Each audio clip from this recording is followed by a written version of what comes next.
Assalamualaikum warahmatullahi wabarakatuh. Kembali lagi kita pada diskusi seminar akuntansi manajemen hari ini dengan topik efek dari strategi lingkungan, ketidakpastian lingkungan, dan komitmen manajemen puncak pada kinerja lingkungan perusahaan atau peran akuntansi manajemen lingkungan.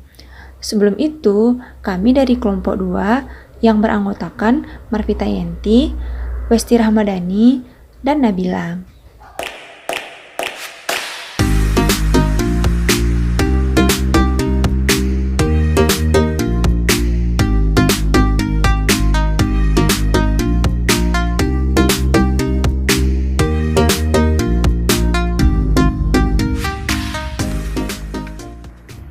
Pokok bahasan nantinya yang akan kami bahas yang pertama adalah pendahuluan, kedua latar belakang teoritis dan pengembangan hipotesis, 3 metode penelitian, 4 temuan penelitian, 5 diskusi, 6 kesimpulan. Purpose of article. Tujuan dari penelitian ini yaitu untuk menguji sejauh mana pengaruh kombinasi strategi lingkungan, pengaruh komitmen manajemen puncak, dan pengaruh ketidakpastian lingkungan terhadap kinerja lingkungan perusahaan dengan fokus pada peran akuntansi manajemen lingkungan atau yang kita kenal dengan sebutan IMA.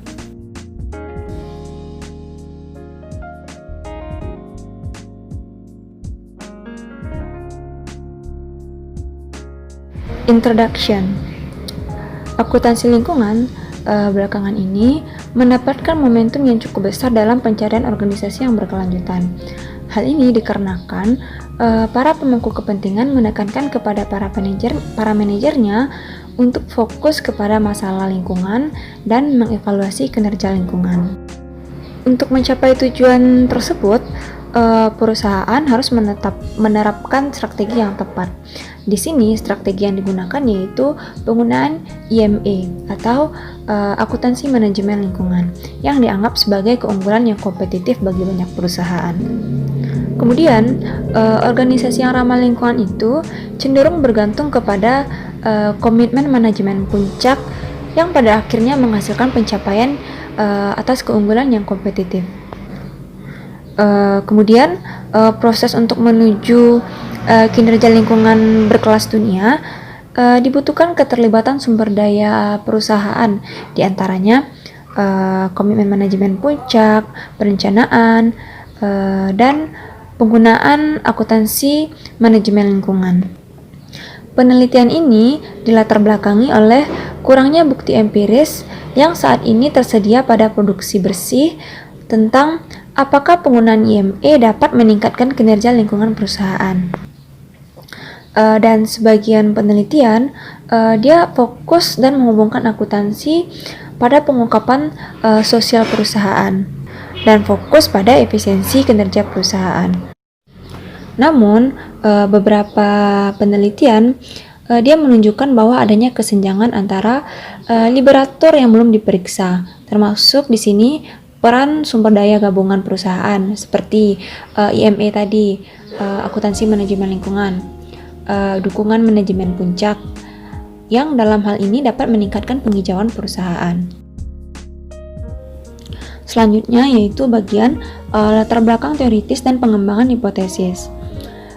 Untuk mendukung kerangkaian diuji, penelitian ini menggunakan lensa dari perspektif yang berbasis sumber daya alam atau NRBV, di mana NRBV ini berpendapat bahwa keunggulan yang kompetitif itu dapat dipertahankan hanya jika ada kemampuan untuk menciptakan profit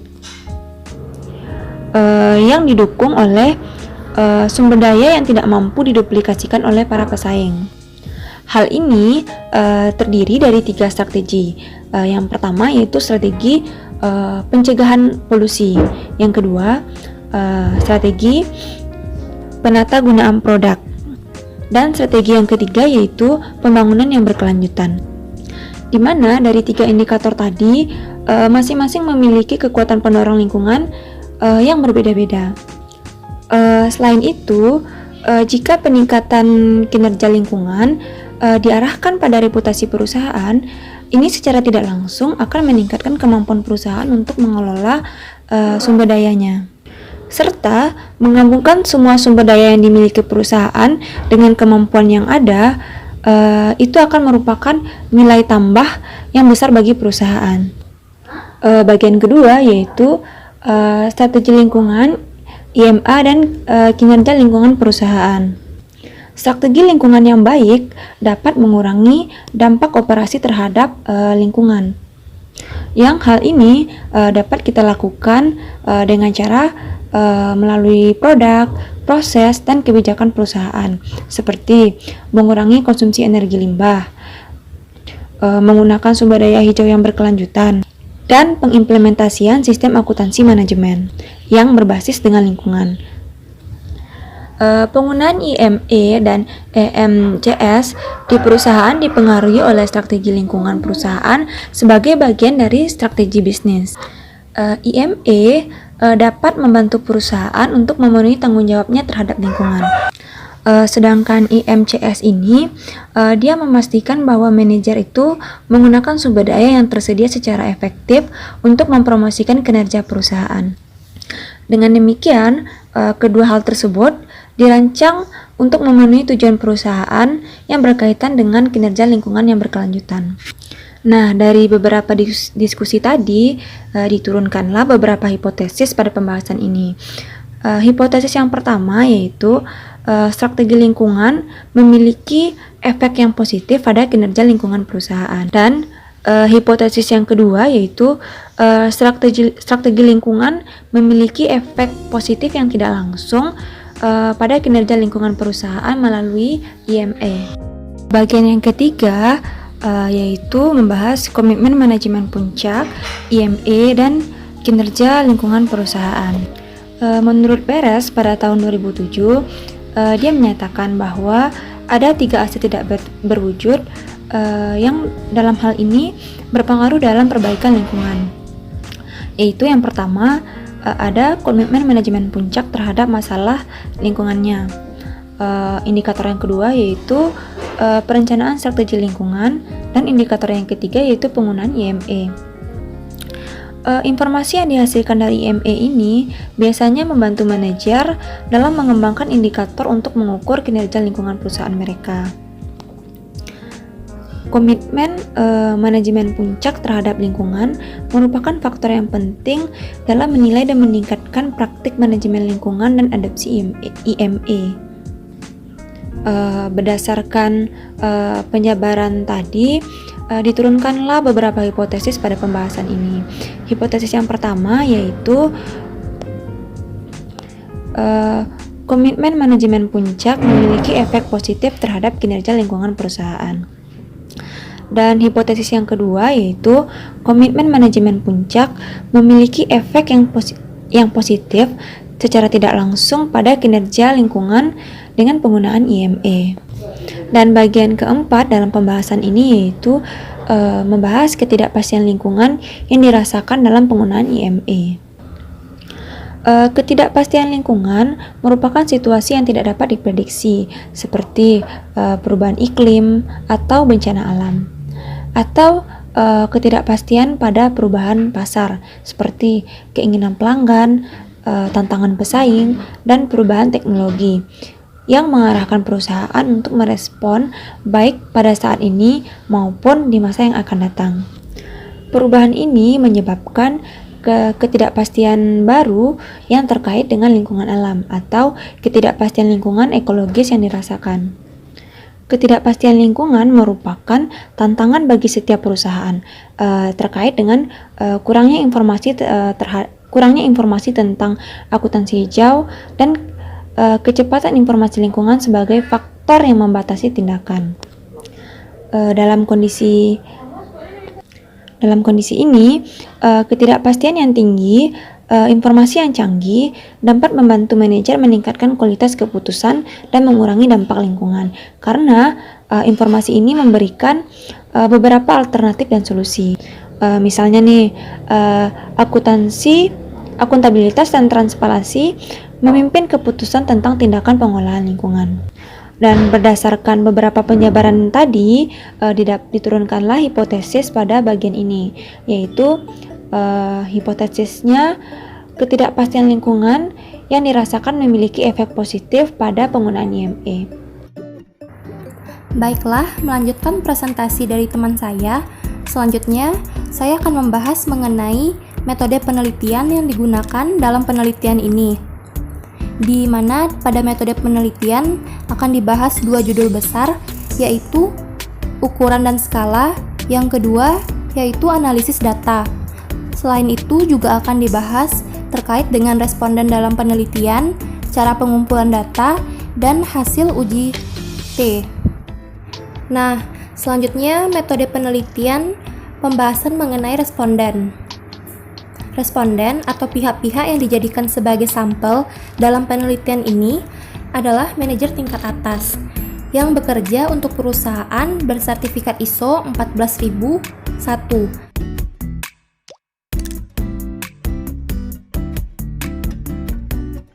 yang terdaftar di Bursa Efek Indonesia, di mana manajer tersebut adalah manajer umum, manajer operasi, manajer keuangan, dan manajer lingkungan. Lalu alasan dari peneliti memilih perusahaan yang bersertifikat ISO 14001 ini sebagai sampel dari penelitiannya adalah karena peneliti memiliki anggapan bahwa perusahaan ini mereka lebih peduli tentang masalah lingkungan dan memiliki komitmen yang kuat untuk tanggung jawab terhadap lingkungan. Ada 250 perusahaan yang disurvei dalam penelitian ini, di mana perusahaan tersebut mencakup semua perusahaan Indonesia yang bersertifikat ISO 14001. Berdasarkan informasi, pada artikel terdapat 1.000 manajer perusahaan yang dihubungi. Setelahnya, mereka dikirimkan undangan untuk menyelesaikan survei. Tim peneliti mengirimkan 3 pengingat tambahan melalui email perusahaan mereka. Akhirnya, untuk meningkatkan tingkat respons, tim peneliti di sini menerapkan pendekatan yang lebih pribadi dengan memanggil responden yang ditargetkan. Selain itu, responden diberikan keyakinan akan kerahasiaan dan anonimitas dari tanggapan mereka, dan tanggapan mereka tidak akan diungkapkan informasi pribadinya. Selanjutnya, untuk tujuan pengujian bias non-response, maka di sini peneliti memberikan durasi waktu kepada responden untuk menyelesaikan survei ini adalah selama 3 bulan. Nah, masuk ke pengumpulan data. Pengumpulan data pada penelitian ini dilakukan menggunakan survei online.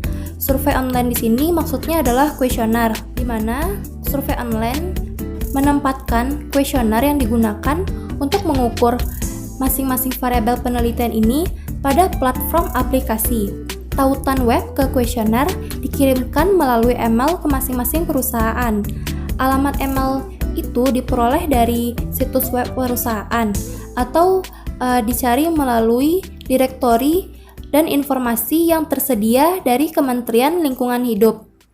Pada akhir proses pengumpulan data dari bulan Januari sampai April 2016, di sini peneliti memperoleh respon sebanyak 128 respon balik, di mananya dari 128 tersebut hanya 107 yang valid, karena 21 respon lainnya dianggap tidak memenuhi persyaratan dari kuesioner itu, sehingga tingkat respons adalah sebesar 10,7% tingkat responsnya. Nah, dapat dilihat di sini bagian lingkaran responden yang mengisi kuesioner ini 40,32% berasal dari perusahaan manufaktur, 36,09% berasal dari perusahaan pertambangan, dan 23,59% berasal dari berbagai jenis perusahaan seperti perusahaan konstruksi, perusahaan pertanian, perusahaan tanaman industri hutan, perusahaan kimia, petrokimia, dan lain sebagainya. Selanjutnya yaitu hasil uji T. Uji T di sini adalah salah satu tes statistik yang dipergunakan untuk menguji kebenaran atau kepalsuan dari hipotesis nihil yang menyatakan bahwa di antara dua buah rata-rata sampel yang diambil secara random dari populasi yang sama tidak terdapat perbedaan yang signifikan. Di sini hasil uji T-nya menunjukkan bahwa tidak ada perbedaan dalam respon yang signifikan secara statistik. di mana P-nya kecil dari 0,05. Selain itu, hasil uji T ini juga menunjukkan tidak ada perbedaan yang signifikan antara responden yang merespon awal dengan responden yang merespon terlambat. Hal ini berarti tidak ada masalah bias non-response secara sistematis yang terjadi di sini. Di mana di sini diketahui bahwa dari 128 kuesioner yang terkumpul tadi, ada 15 kuesioner yang terlambat pengumpulannya. Nah, selanjutnya masuk ke pembahasan yang pertama dari metode penelitian ini, yaitu ukuran dan skala. Instrumen yang digunakan untuk mengukur masing-masing variabel dari penelitian ini terdiri dari 3 bagian. Instrumen di sini maksudnya yaitu kuesioner yang diberikan kepada responden, di mana kuesioner itu terdiri dari 3 bagian. Bagian pertama menggambarkan maksud dan tujuan dari penelitian ini. Di sini responden diminta untuk bersedia berpartisipasi dalam survei ini. Bagian kedua berisi tentang pertanyaan kepada responden tentang informasi demografis mereka, seperti informasi jenis kelamin, informasi usia, tingkat pendidikan, dan pekerjaan. Bagian ketiga yaitu pertanyaan terkait dengan variabel yang akan dipelajari. Nah, di sini untuk mengukur variabel kinerja lingkungan terdapat 5 indikator pertanyaan, yaitunya yang pertama terkait dengan kinerja lingkungan, yang kedua pertanyaan terkait akuntansi manajemen lingkungan, ketiga terkait strategi lingkungan, keempat terkait persepsi ketidakpastian lingkungan, yang kelima terkait komitmen manajemen puncak. Kita lihat pada pertanyaan yang pertama, yaitu terkait kinerja lingkungan. Pada slide dapat kita lihat bahwa terkait dengan kinerja lingkungan di sini, peneliti menggunakan 7 pertanyaan yang dimana 7 pertanyaan tersebut diadopsi dari penelitian yang sebelumnya, yaitu dari Lisi tahun 2015 dan Spencer pada tahun 2013. Dan pada setiap pertanyaan tersebut terdapat kode untuk masing-masing pertanyaannya. Karena di sini ada 7 pertanyaan, maka kodenya EP-nya sampai 7. Di mana EP di sini yaitu environmental performance. Lanjut indikator pertanyaan yang kedua yaitu terkait akuntansi manajemen lingkungan. Dapat dilihat pada slide, terdapat 13 pertanyaan yang diajukan peneliti di sini, di mana 12-nya diadopsi dari pertanyaan dari penelitian yang telah dilakukan sebelumnya oleh Ferreira et al. Pada tahun 2010, dan 1 pertanyaan lainnya yaitu dari penelitian Chris dan Burit pada tahun 2013. Di sini responden ditanya apakah penggunaan EMA dapat memberikan informasi yang berguna tentang lingkungan. Pertanyaan indikator yang ketiga yaitu terkait strategi lingkungan, di mana pada strategi lingkungan ini dapat dilihat pada slide terdapat 4 pertanyaan, yang mana 4 pertanyaan ini diadopsi dari penelitian yang sebelumnya yang dilakukan oleh Walsh et al. Pada tahun 2008. Di sini responden diminta untuk memberikan umpan balik terkait dengan strategi lingkungan yang diterapkan di perusahaannya, terkait investasi, visi manajerial, kemampuan manajemen puncak, dan sertifikasi. Selanjutnya, persepsi ketidakpastian lingkungan. Di sini peneliti mengukur ketidakpastian lingkungan dengan 7 pertanyaan. Di sini responden diminta untuk memberikan umpan balik terkait ketidakpastian lingkungan yang dihadapi oleh perusahaan terkait dengan peraturan permintaan pasar. Dan indikator yang kelima yaitu pertanyaan terkait komitmen dari manajemen puncak. Komitmen manajemen puncak ini diukur dengan menggunakan 9 pertanyaan. Di sini responden diminta untuk memberikan umpan balik terkait komitmen mereka terhadap lingkungan. Nilai dari FL-nya, loading factor, average variance extracted atau AVE, dan reliability yang diperoleh dari analisis model pengukuran untuk semua variabel adalah FL-nya besar dari 0,6. Reliability composite-nya atau RHO-nya besar dari 0,7, dan AVE-nya besar dari 0,5. Hal ini berarti pertanyaan tersebut telah memenuhi aturan praktis yang disarankan. Meskipun ada beberapa pertanyaan yang memiliki loading faktor kecil dari 0,6, tetapi hal ini tidak masalah asalkan nilai AVE-nya besar dari 0,5. Metode penelitian bagian yang kedua yaitu mengenai analisis data. Di sini peneliti menggunakan metode PLS-PM. Secara keseluruhan, dalam analisis data di sini, peneliti melewati 4 tahapan. Tahap pertama, menilai model pengukuran untuk memastikan bahwa masing-masing indikator konstruksi atau indikator pertanyaan itu andal dan valid. Yang kedua, peneliti di sini menilai model struktural untuk mewakili kesesuaian model dengan data pengamatan. Yang ketiga, di sini peneliti menguji efek langsung untuk menentukan hubungan antara setiap variabel prediktor dan hasilnya. Yang keempat, peneliti menguji efek tidak langsung pada hubungan antara variabel prediktor dan hasilnya, di mana hal tersebut dimediasi oleh EMA. Nah, selanjutnya masuk ke bagian yang keempat dari artikel, yaitu tentang temuan penelitian. Setelah peneliti mengkonfirmasi bahwa semua indikator variabel dapat diandalkan dan valid, maka langkah selanjutnya yaitu menilai hasil model struktural dan menguji hipotesis. Karena algoritma PLS-PM menggunakan metode iterasi setelah serangkaian regresi berganda, maka interpretasi koefisien jalur dalam PLS-PM sama dengan standarisasi koefisien regresi. Demikian pula interpretasi disesuaikan. Di sini peneliti menggunakan PLSC dalam pemilihan algoritma dan Botsart menggunakan program Smart PLS 3. Selain itu, di sini peneliti juga menganalisis untuk menilai kolinearitas menggunakan ukuran regresi berganda, di mana nilai VIF-nya yaitu kecil dari 3,3 atau kecil dari 5. Dapat dilihat pada tabel 5 yang menunjukkan bahwa tidak ada masalah kolinearitas yang mengganggu hasil penelitian. Pada tabel 5 di sini dapat kita lihat bahwa kinerja lingkungan dan environmental management accounting dapat dijelaskan oleh variabel prediktor dengan nilai R2 yang disesuaikan masing-masingnya yaitu sebesar 0,510 dan 0,499. Nilai-nilai ini menunjukkan bahwa kekuatan yang mendekat sudah cukup untuk menjelaskan hubungan.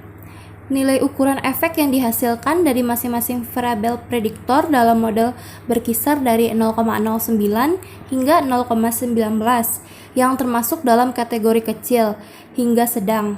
Nilai relevansi prediktif Q2 menghasilkan variabel endogen yang sangat baik, yaitu besar dari 0, artinya bahwa model tersebut memiliki relevansi prediktif. Nilai goodness of fit yang dihasilkan melalui standar Wood mean squared residual atau SRMR adalah sama dengan 0,076 kecil dari 0,08 dan indeks NFI 0,837 besar dari 0,80. Hal ini berarti model penelitian ini cocok dengan data empiris. Materi yang selanjutnya adalah hipotesis testing atau pengujian hipotesis. Nah, sini sudah terlampir tabel 6 hubungan antar variabel efek langsung.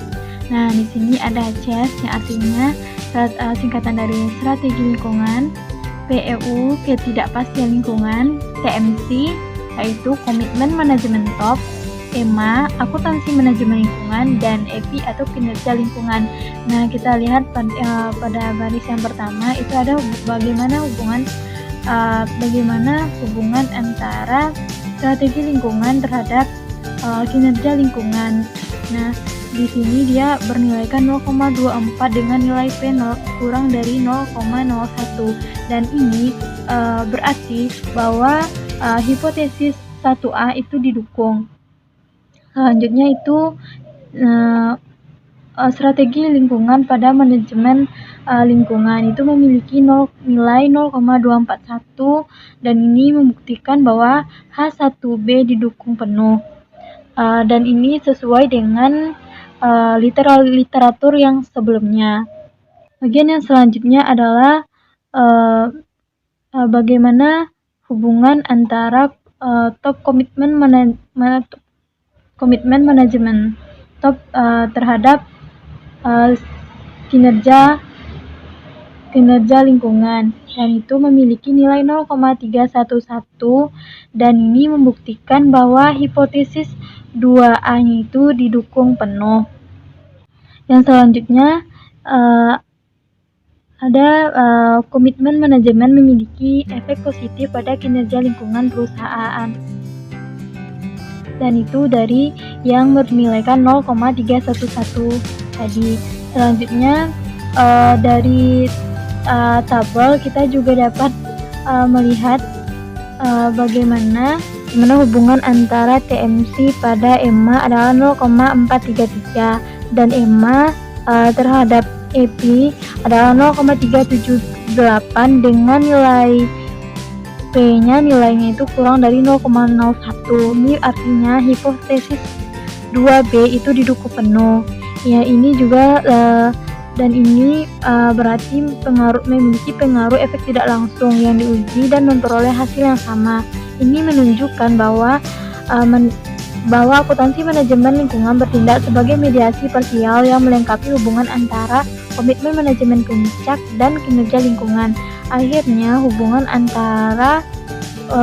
antara ketidakpastian lingkungan terhadap akuntansi manajemen lingkungan memiliki nilai 0,223, dan ini menunjukkan bahwa lingkungan yang tidak pasti mendorong perusahaan untuk mengadopsi akuntansi manajemen lingkungan. Dan semua pada kesimpulan dari hipotesis ini mendukung dan sesuai juga dengan literatur akuntansi lingkungan yang sebelumnya. Materi yang selanjutnya adalah analisis tambahan. Nah, mengenai untuk memvalidasi dan memastikan kekokohan hasil model utama, para peneliti menjalankan analisis tambahan.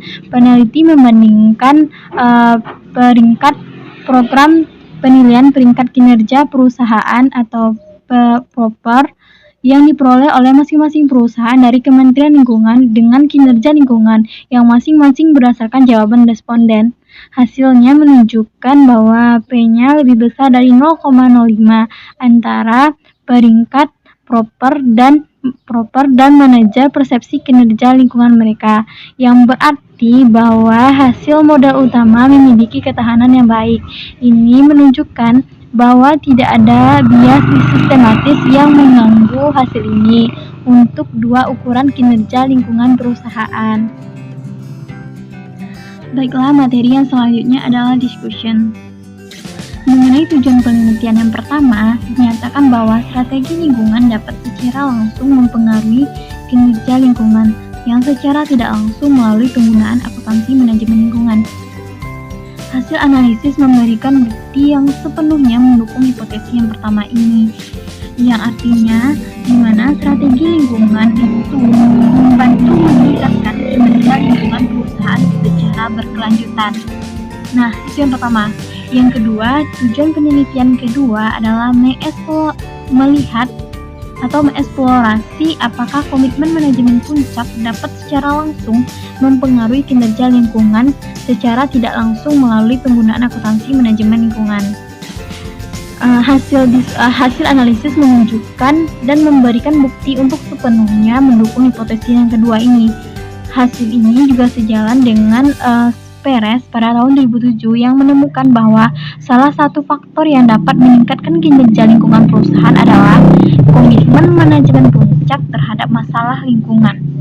Manajemen tahu tentang potensi manfaat lingkungan dan dia juga berkomitmen untuk melestarikan lingkungan tersebut. Jadi, selain perusahaan itu mencari keuntungan, dia juga harus memperhatikan lingkungan tersebut dan dampak yang ditimbulkan oleh perusahaan dan menanggulanginya. Akuntansi manajemen lingkungan dipandang sebagai alat yang mampu memberikan informasi yang berkaitan dengan lingkungan dalam mendukung indikator kinerja lingkungan dan dan sesuai juga dengan Chang dan Digen pada tahun 2010 menemukan bahwa ketidakpastian lingkungan adalah salah satu faktor yang mendorong adopsi akuntansi manajemen lingkungan. Perusahaan saat ini menghadapi ketidakpastian dalam hal lingkungan ekologis dan ketidakpastian pasar.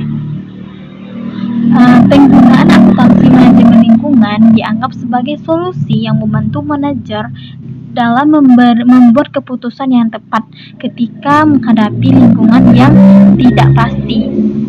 Dan akuntansi manajemen lingkungan menawarkan informasi yang mengarah pada indikator pencapaian untuk kinerja lingkungan.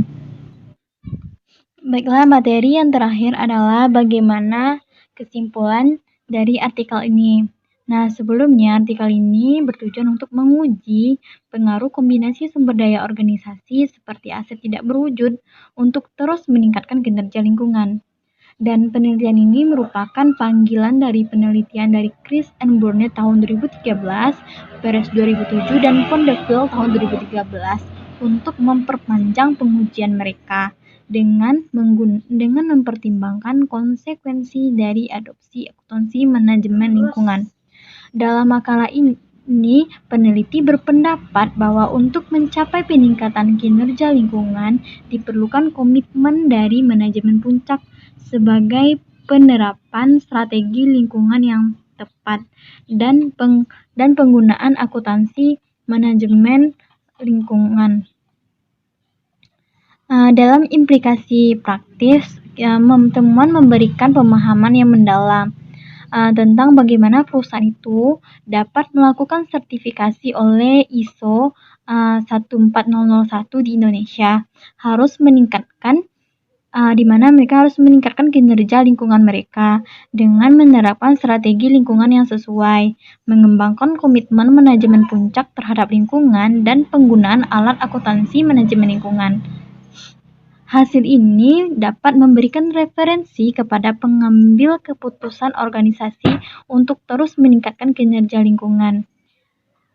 Implikasi praktis lain dari penelitian ini adalah untuk akuntan manajemen, manajer lingkungan, dan manajemen puncak secara umum adalah untuk mengembangkan kemampuan yang berkaitan dengan ketidakpastian lingkungan yang dirasakan, misalnya kebijakan pajak lingkungan, permintaan produk lingkungan, dan regulasi lingkungan, untuk dapat mengelola alat EMA atau akuntansi manajemen lingkungan, dan sebagai konsekuensinya untuk meningkatkan kinerja lingkungan organisasi. Namun di sisi lain ada sih beberapa keterbatasan dalam penelitian ini. Yang pertama, penelitian ini menggunakan ukuran sampel yang relatif kecil dari bahasa Indonesia. Dengan demikian, hasil karya ini harus dipahami dengan mempertimbangkan kekhasan Indonesia. Dikarenakan informasi tentang kinerja lingkungan masih dianggap sebagai rahasia. Yang keterbatasan yang kedua, penelitian ini hanya mempertimbangkan penggunaan akuntansi manajemen lingkungan sebagai kekuatan pendorong untuk meningkatkan kinerja lingkungan perusahaan tanpa memeriksa peran EMCS atau Sistem Informasi Lingkungan. Hasil yang berbeda dapat diperoleh saat mempertimbangkan keduanya. Yang ketiga, keterbatasan yang ketiga, penelitian ini membatasi sampel perusahaan yang telah disertifikasi. Jadi seperti itulah kesimpulan dari artikel